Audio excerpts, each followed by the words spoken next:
ಪರೀಕ್ಷೆಯಲ್ಲಿ ಬ್ರಾಹ್ಮಣ ಸಮಾಜದ ವಿದ್ಯಾರ್ಥಿಗಳ ಜನಿವಾರ ತೆಗೆಸಿರುವುದನ್ನು ಖಂಡಿಸಿ ಸೋಮವಾರ ಬೆಳಗಾವಿ ಸಮಸ್ತ ಬ್ರಾಹ್ಮಣ ಸಮಾಜ ಚೆನ್ನಮ್ಮ ವೃತ್ತದಿಂದ ಪ್ರತಿಭಟನಾ ರ್ಯಾಲಿ ನಡೆಸಿ ಜಿಲ್ಲಾಧಿಕಾರಿಗಳ ಮೂಲಕ ರಾಜ್ಯಪಾಲರಿಗೆ ಮನವಿಯನ್ನ ಸಲ್ಲಿಸಿದ್ರು. ಜನಿವಾರ ತೆಗೆಸಿದವರ ವಿರುದ್ಧ ಆಕ್ರೋಶ ಹೊರಹಾಕಿದ ಸಮುದಾಯದವರು ಜನಿವಾರ ತೆಗೆಸುವುದರ ಹಿಂದೆ ಬೇರೆಯವರದ್ದೇ ಕೈವಾಡವಿದೆ ಎಂದು ಪ್ರತಿಭಟನಾಕಾರರು ಆರೋಪಿಸಿದ್ರು.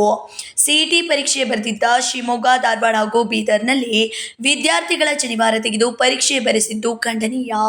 ಇದು ಕೇವಲ ಹೋಂಗಾರ್ಡ್ನಿಂದ ಆದ ಕೃತ್ಯ ಅಲ್ಲ, ಇದರ ಹಿಂದೆ ಬ್ರಾಹ್ಮಣ ಸಮುದಾಯ ಹತ್ತಿಕ್ಕುವ ಕೆಲಸ ಆಗುತ್ತಿದೆ.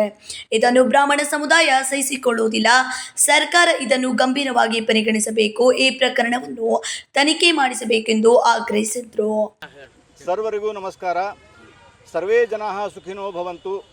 ಈ ಒಂದು ಉದ್ದೇಶವನ್ನು ಇಟ್ಟುಕೊಂಡು ಯಾವಾಗಲೂ ಜೀವಿಸುವಂತಹ ಬ್ರಾಹ್ಮಣ ಜನಾಂಗಕ್ಕೆ ಇವತ್ತಿನ ದಿವಸ ಆದಂತಹ ಒಂದು ಅಪಮಾನ, ಅವರ ಜನಿವಾರಕ್ಕೆ ಕೈ ಹಾಕಿ ಅವರನ್ನು ಅವಹೇಳನ ಮಾಡುವಂತಹ ಒಂದೇನು ಘಟನೆ ನಡೆದಿದೆ, ಅದರ ನಿಷೇಧಾರ್ಥವಾಗಿ ನಾವು ಇಲ್ಲೆಲ್ಲ ಸೇರಿಕೊಂಡೇವೆ.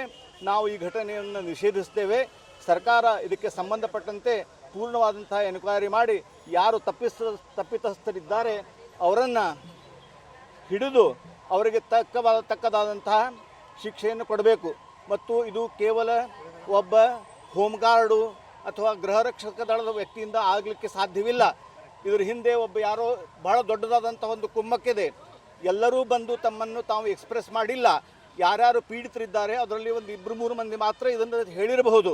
ಆದರೆ ಇದರ ಹಿಂದೆ ಒಂದು ದೊಡ್ಡ ಷಡ್ಯಂತ್ರವಿದೆ.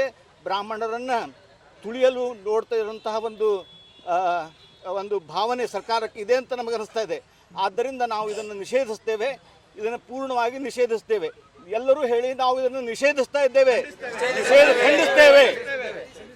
ಬ್ರಾಹ್ಮಣ ಸಮಾಜಕ್ಕೆ, ಬ್ರಾಹ್ಮಣ ಸಮಾಜಕ್ಕೆ,